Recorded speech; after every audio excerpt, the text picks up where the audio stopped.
हर साल की तरह यात्रा के जो इंतजाम है उसकी एक सेट ड्रिल है और हमें पता है कि किस तरह की सिक्योरिटी सुरक्षा हाईवे के साथ कैंप्स जहाँ पर सेटअप होते हैं वहाँ, लंगर जहाँ पर बनते हैं वहाँ, और आगे जो ट्रैक हमारे दोनों तरफ बाल्टाल और पहलगाम की तरफ से जाते हैं वहाँ, तो तमाम इंतजाम जिस तरीके से पिछले सालों से करते चले आ रहे हैं उसी पैटर्न के ऊपर इंतजाम इस बार भी प्लान हो रहे हैं और वो मुकम्मल इंतजाम जो सुरक्षा की दृष्टि से जरूरी है वो किए जाएंगे।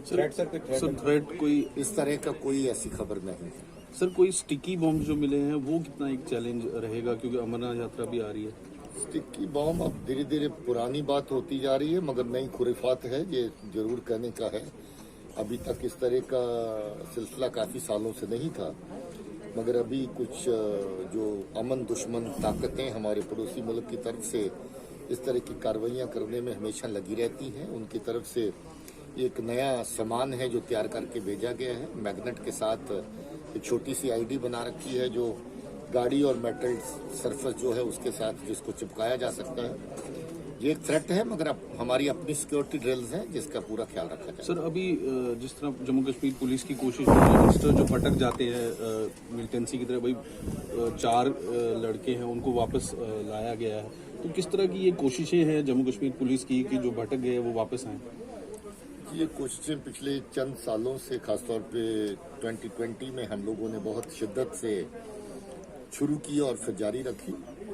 उस पूरे साल के दौरान कोई 3 दर्जन के करीब ऐसे लोग हैं जिनको घर से दौड़ जाने के बाद माँ बाप की गुजारिश के ऊपर और उनके सहयोग के साथ वापस लाया गया। वो लोग लगभग अपने घरों में अमन अमान से बैठे हैं, नॉर्मल जिंदगी अपनी इस वक्त व्यतीत कर रहे हैं। इस साल भी ये सिलसिला जारी है और हम लोगों की कोशिश है कि जो भी लड़के जो अमन दुश्मन ताकतें जहाँ पर जो नौजवान पीढ़ी को बर्बाद करने के ऊपर तुली हुई हैं, जम्मू कश्मीर सोसाइटी को नुकसान पहुंचाने पे तुली हुई हैं, हम उनको गलत रास्ते पे जाने से रोकें और उसमें हमें कामयाबी मिल रही है। बहुत सारे बच्चे इस बात को समझ रहे हैं, बाद में एहसास होता है उनको कि हम गलत रास्ते पे चले थे, और बाद में शुक्रिया भी अदा करते हैं पुलिस का और फोर्सेस का कि हम लोगों को वो रास्ता जो तशद्दुद का, जुल्म का, मरने मराने का और अल्टीमेटली खुद मर जाने का रास्ता है, उससे हमें वर्जा गया, उससे हमें रोका गया, वापस लाया गया है।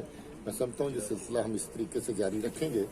इसके साथ अब तो हम चलते हुए इनकाउंटर में भी लोगों को सरेंडर करने का मौका देते हैं। हथियार के साथ अगर टेररिस्ट उस वक्त इनकाउंटर में शामिल है तो भी हम उसको मौका देते हैं। पिछले साल कोई 1 दर्जन लोग ऐसे थे जिन्होंने लाइव इनकाउंटर के दौरान सरेंडर किया। टॉप कमांडर्स भी अभी हमारे गए, अभी रिसेंटली भी एक जी टॉप कमांडर अभी एक तो नॉर्थ कश्मीर का जो टॉप कमांडर था लश्कर का, गनी खोजा जिसको कहते हैं, वो मारा गया उस एरिया में। और इस तरफ जो जैश मोहम्मद का टॉप कमांडर था सजाद अफगानी, वो अभी हाल ही में शोपियां में एनकाउंटर में मारा गया है। उसके अलावा जो नई तंजीमें इन्होंने खड़ी करी थी लश्कर मुस्तफ़ा, उसका हदायतुल्लाह जो टॉप कमांडर था उसको, और उसके बाद नाजीर जो एक और नई ऑर्गेनाइजेशन उन्होंने बनाई थी उसका टॉप कमांडर उसको बनाया था। ये 2 लोग पकड़े हैं और 2 लोग मारे गए हैं एनकाउंटर के दौरान।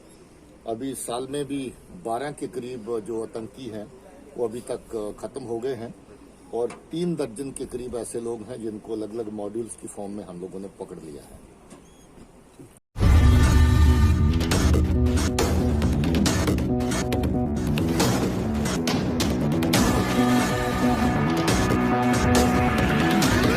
INS.